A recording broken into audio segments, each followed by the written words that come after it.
الحمد لله رب العالمين اللهم صل وسلم وبارك على سيدنا وحبيبنا وشفيعنا محمد وعلى آله وأصحابه الطيبين الطاهرين. Louange au Seigneur, le Créateur des mondes. Louange à celui qui nous a créé de rien, qui nous a donné tout. Louange à celui qui nous a créé limité, mais pour une mission illimitée. Louange à celui qui nous a créé faible, mais pour une mission qui doit être prise avec force. Louange à celui qui nous a créé petit, mais pour une grandeur indéfinie et illimitée.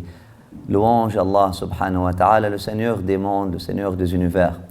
Et on continue de prier et de se rapprocher éternellement, continuellement, de rapprocher nos cœurs, nos sentiments, nos pensées et investir tout ce que notre Créateur nous a donné dans la voie de son prophète et son messager Muhammad sallallahu alayhi wa sallam, ainsi que les prophètes et les messagers qui l'ont précédé, ainsi que les héritiers qui sont venus après lui. Et on demande à Allah subhanahu wa ta'ala de continuer de nourrir sa lumière, la lumière de Muhammad, la lumière de Isa, la lumière de Moussa, la lumière de tous ces prophètes et la lumière des héritiers de ces prophètes-là, ainsi que notre connexion avec elle. Amin ya arham ar-rahimin ya rabbal alamin. Amin ya arham ar-rahimin ya rabbal alamin. Et qu'Allah subhanahu wa ta'ala fasse de nous et de vous des vrais transmetteurs de l'énergie prophétique, du message prophétique, de la lumière prophétique aux gens de leur époque, aux gens de leur ummah, aux gens de leur époque. Amin ya arham ar-rahimin ya rabbal alamin. La ummah de Muhammad sallallahu alayhi wa sallam, ce sont tous les êtres humains qui sont venus à son époque et jusqu'à la fin des temps. On appelle ça la ummah. La ummah d'un prophète ne se calcule pas sur une base raciale ou sur une base ethnique ou sur une base politique. La ummah d'un prophète se calcule tout simplement sur une base de temps. Tous ceux qui sont venus après ce prophète-là, ils font partie de ça. Ils font partie alors de sa mission, de sa responsabilité. Le prophète Muhammad sallallahu alayhi wa sallam Allah subhanahu wa ta'ala va lui demander des comptes à rendre à propos tout et chacun et chaque être humain qui a vécu durant son temps et chacun et chacune des êtres humains qui vont vivre jusqu'à la fin des temps. C'est ça ce que cela veut dire une ummah. Avoir une ummah n'est pas seulement un privilège, mais c'est une responsabilité grande.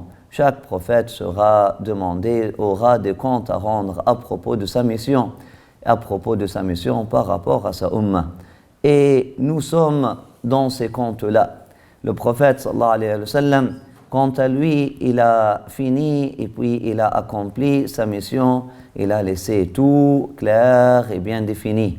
C'est à nous donc, si on veut vraiment être des héritiers, si on veut vraiment continuer cette énergie, si on veut vraiment être sincère dans sa voie, c'est à nous de rendre des comptes, c'est à nous de faire notre travail.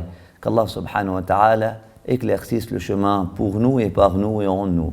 Et qu'Allah subhanahu wa ta'ala illumine le chemin en nous et par nous et pour nous. Amin ya arham ar-rahimin ya rabbal alamin wa sallallahu ala sayyidina Muhammadin wa ala alihi. Alhamdulillah. Ô mon bien-aimé enraciné dans le terrain de l'amour inconditionnel, suffisance, je te donne suffisance que tu sois.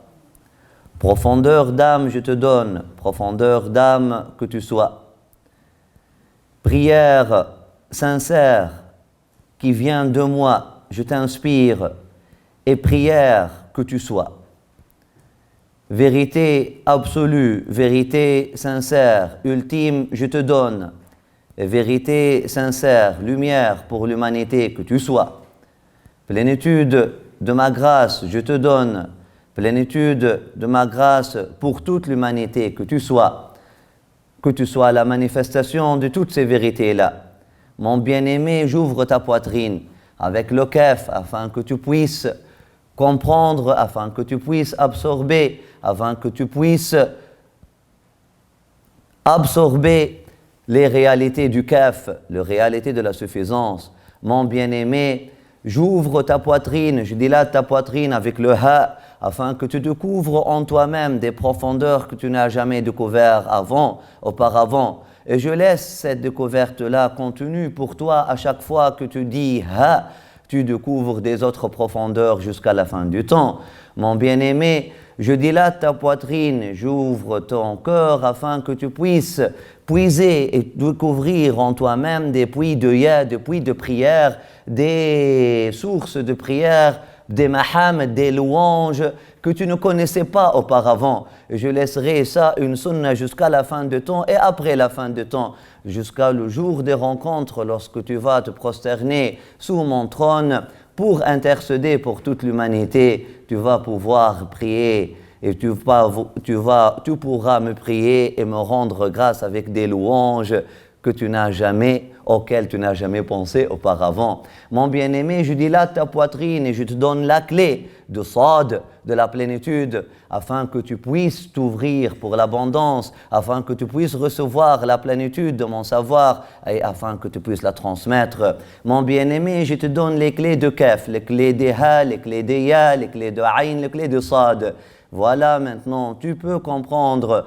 Tu es prêt maintenant pour absorber cette nouvelle-là, Dhikru, la nouvelle, le récit de la miséricorde divine inconditionnelle que ton Seigneur a fait preuve envers son esclave bien-aimé Zacharia, celui qui mentionne son Seigneur souvent, celui qui se rappelle de son Seigneur souvent et celui dont le prénom est révélateur de sa vérité. Lorsqu'il a appelé son Seigneur avec une prière ou dans un moment de prière intime, et il a dit, mon Seigneur, tu vois mon état de faiblesse, tu vois que la vieillesse a réduit mes cheveux en cendres, et mon Seigneur, tu vois que dans le monde des causes, je n'ai plus d'espoir. Toutes les causes sont interrompues et sont épuisées. Et il ne reste que toi, ô causeur de toutes les causes. Mon Seigneur, je viens dans mon faqr absolu. Je viens dans mon besoin absolu. Je viens dans mon incapacité réelle. Mon Seigneur, tout ce que j'aurais pu par tadbir, je l'ai déjà fait. Maintenant, tu m'as forcé dans ce qu'on appelle la station de tajrid. Maintenant, je suis mujarrad, je suis dépourvu, démuni. Tu as enlevé tout, donc je ne peux me fier à quoi que ce soit sauf toi. Mon Seigneur, de la station de Tajrid, qui est une station de Wasila Uzma, qui est une station d'intercession suprême, dans cette station de déprivé, je t'implore, dans cette station de dépourvu, je t'implore, dans cette station ou de cette station de celui qui s'est détaché ou de celui qui n'a plus rien, qui n'a plus d'espoir dans les causes mondaines, de cette station-là, je t'implore. Et mon Seigneur, tu as bougé dans mon cœur cette prière. Tu as fait naître dans mon cœur ce besoin à l'instant même. Et tu as fait naître dans mon esprit cette pensée à l'instant même.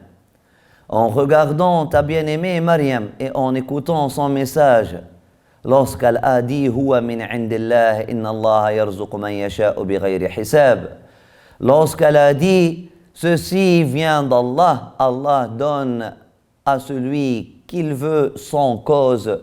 Allah ne dépend pas des causes, celui est le causeur des causes. » Mon Seigneur, tu as fait en sorte qu'une idée naisse dans mon esprit et un sentiment naisse dans mon cœur et un besoin naisse à l'instant alors que je n'ai jamais pensé de ce besoin-là auparavant. Mon Seigneur, tu n'as pas fait naître ce besoin-là et cette brûlure-là dans mon cœur à cet instant-là pour me faire punir avec, comme tu l'as fait avec les idolâtres qui courent après les besoins et qui t'oublient. Mon Seigneur, moi, ton bien-aimé Zacharie, je me suis voué à toi, j'ai laissé tout pour toi.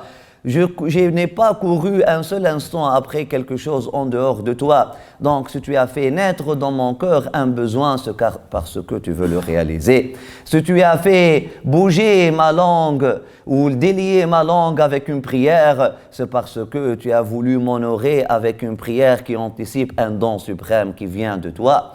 Mon bien-aimé, mon Seigneur, tu me vois dans cet état-là et je t'implore, par ce souci que tu m'as honoré avec, le souci pour toute l'humanité, le souci pour le message prophétique, pour le message que je dois transmettre à ma génération et les générations futures, le souci pour la continuité de ta flamme sacrée, le souci pour la continuité de ta lumière sacrée, le souci pour la continuité de cette connaissance sacrée, le souci pour la continuité de l'héritage de la famille de Jacob, le souci pour la continuité de l'héritage de la famille d'Israël et de la famille d'Abraham. Et j'ai peur, je n'ai pas parmi mes disciples, ni parmi mes suiveurs, quelqu'un qui puisse être un vrai successeur. Et j'ai peur pour cet héritage-là. Cet héritage-là, j'ai peur que cet héritage-là puisse se perdre ou que cet héritage-là puisse s'éteindre. Je t'implore, mon Seigneur, par ce souci que tu as mis dans mon cœur, donne-moi. Et mon Seigneur, non seulement tu as bloqué les causes de mon côté, mais même mon épouse, ma partenaire, elle est aussi dans le maqam de tajrid comme moi. Donc, je ne pourrai pas avoir un enfant qui viendra de moi et je ne le demanderai pas. Je demanderai un enfant qui vient de toi. Min ladunka. Je demanderai donc un enfant qui vient de toi, qui ne vient pas de moi. Un enfant qui vient par pur miracle de toi ou un successeur qui vient par pur miracle de toi. Un successeur qui n'est pas mon enfant ou un enfant qui ne vient pas de moi. Je te demande un successeur qui n'est pas mon enfant. Mais là donc,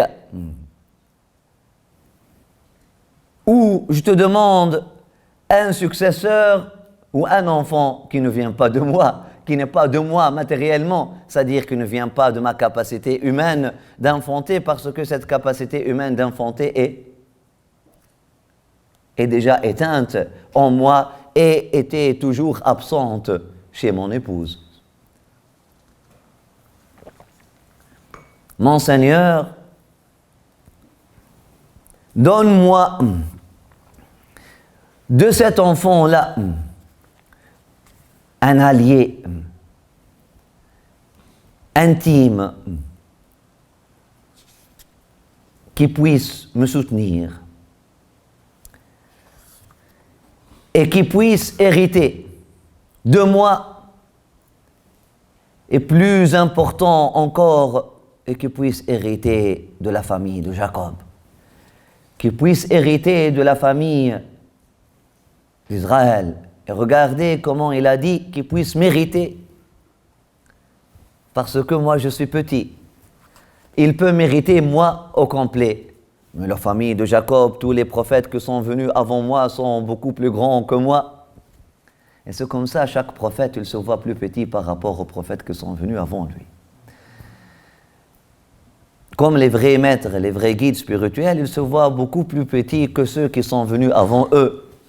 Alors que Allah subhanahu wa ta'ala peut faire en sorte que le dernier, parmi ces maîtres spirituels-là, soit comme l'océan, et tous les maîtres spirituels qui étaient avant lui étaient des rivières qui coulent vers lui. Mais même avec ça, Allah subhanahu wa ta'ala a mis dans les grands une humilité incroyable. le seul signe par lequel tu peux déceler la grandeur des grands, leur humilité. Et l'humilité n'est pas un protocole.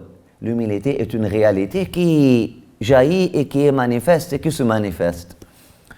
A dit Yarithuni, un héritier, un allié de l'intime de toi qui puisse mériter. Parce que qui est Zacharie? Je peux mériter moi tout moi.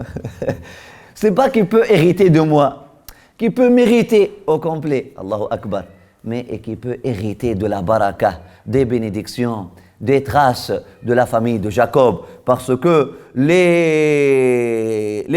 de la famille de Jacob, on parle de qui? On parle de Jacob, de Joseph et de tous les prophètes qui sont venus après lui. On parle de Moïse, on parle de Moïse, il fait partie de la famille de Jacob, non?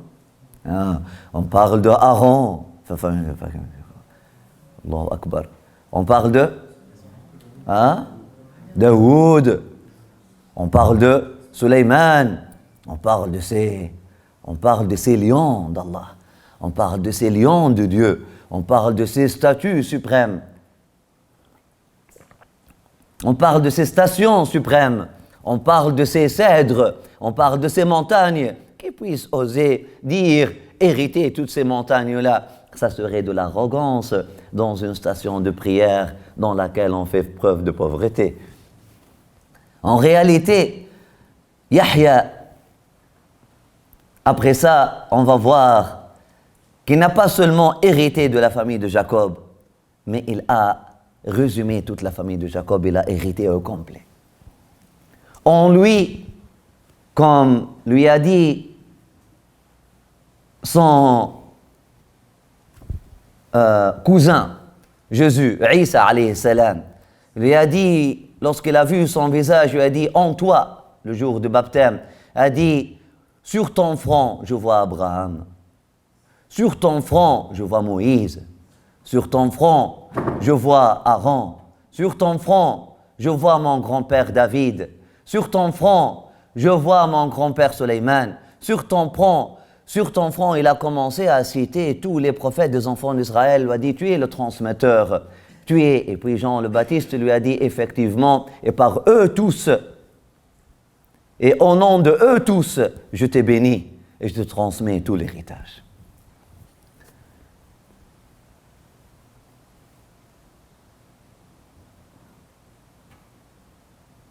On est dans une station de prière. On demande quelque chose.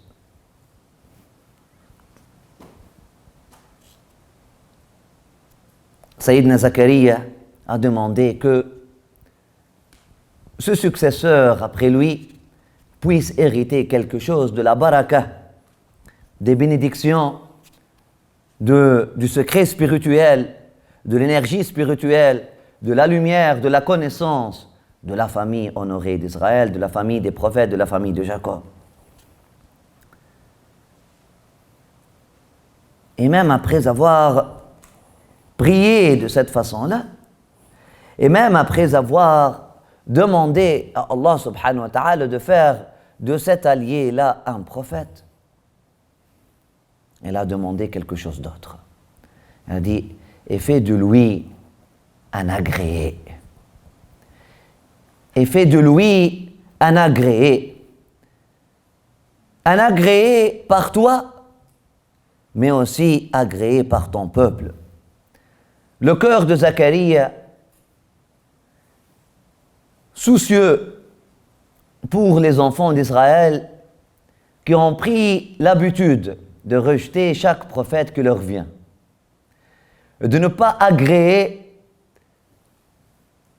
les prophètes qui leur viennent, qui ont pris l'habitude de courir après les défauts de chacun et de chacune, qui ont pris l'habitude de retourner, de rejeter et détourner la grâce divine manifestée dans ces prophètes-là. Dans son souci, Zacharia, il a fait une prière. Non seulement je veux un successeur, nous avons vu des successeurs, mais je veux que ce successeur-là soit l'agrément de tous les tribus des enfants d'Israël, et ainsi était Jean le Baptiste. Sayyidina Yahya. Ils l'ont tous accepté. Ils l'ont tous accepté. Il était aimé par tous. Il a fait l'unanimité. Le seul, le fruit de la prière de son père, Sayyidina Zakaria. Waj'alhu Rabbi radiya, et fait de lui un agréé, ou, comme vous pouvez voir dans la traduction, ils ont plutôt pensé à l'agrément divin. Il a dit, et qu'il ait ton agrément, et qu'il ait ton agrément, qu'il ait en réalité ton agrément, et qu'il ait l'agrément de son peuple, qu'il ait l'agrément de son peuple, parce que qu'est-ce que ferait un prophète? Qu'est-ce que ferait un guide? Qu'est-ce que ferait un inviteur à Allah subhanahu wa ta'ala?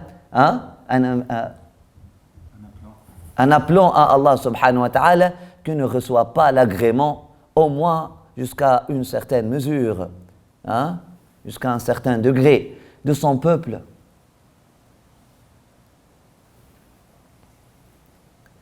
Waj'alhu Rabbi radiya. Dans cette prière, on apprend plusieurs secrets.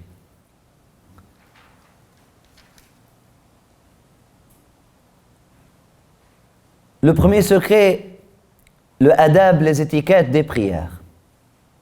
L'art de prier le Seigneur.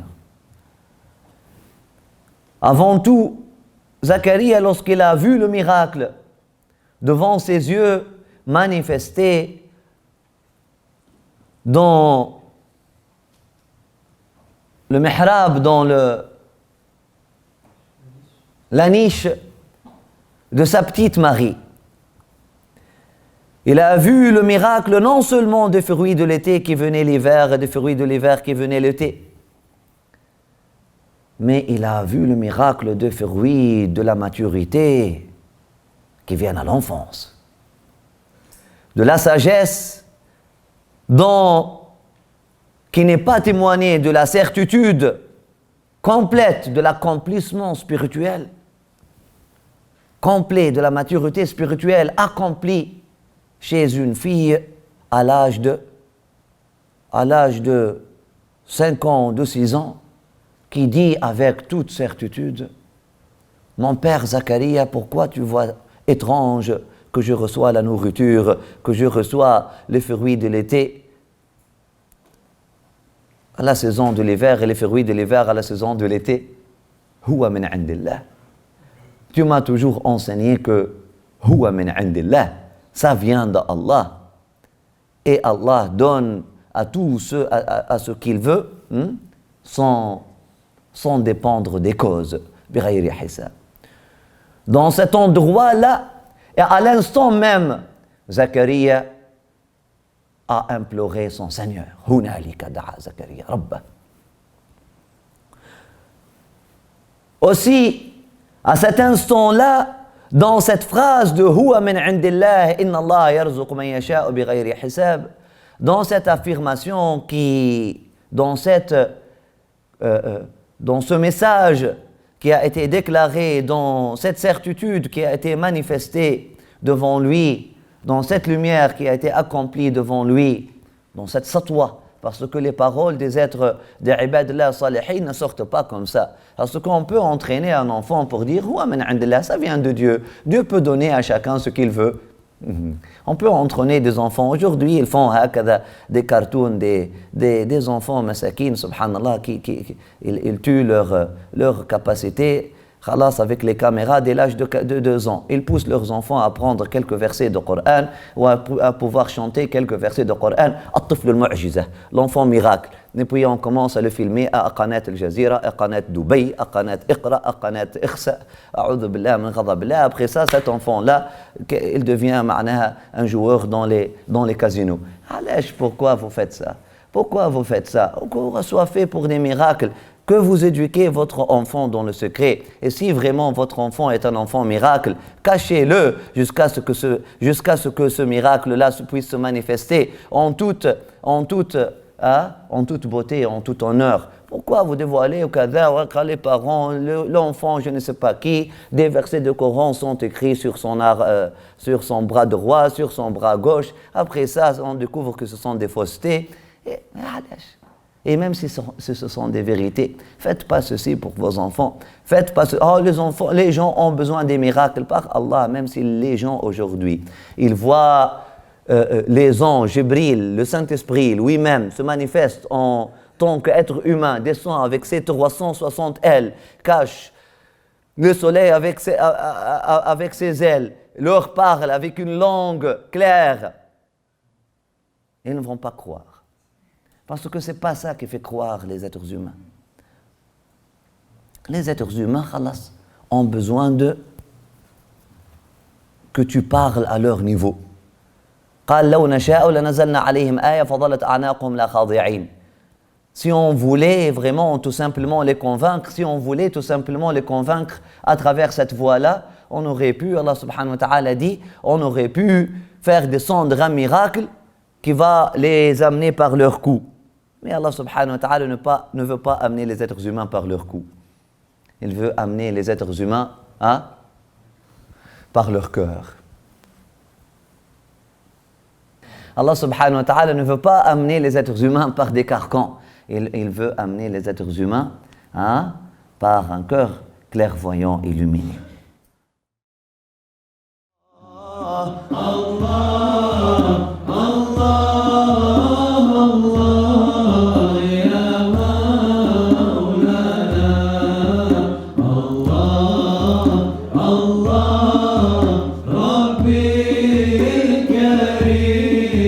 جد علينا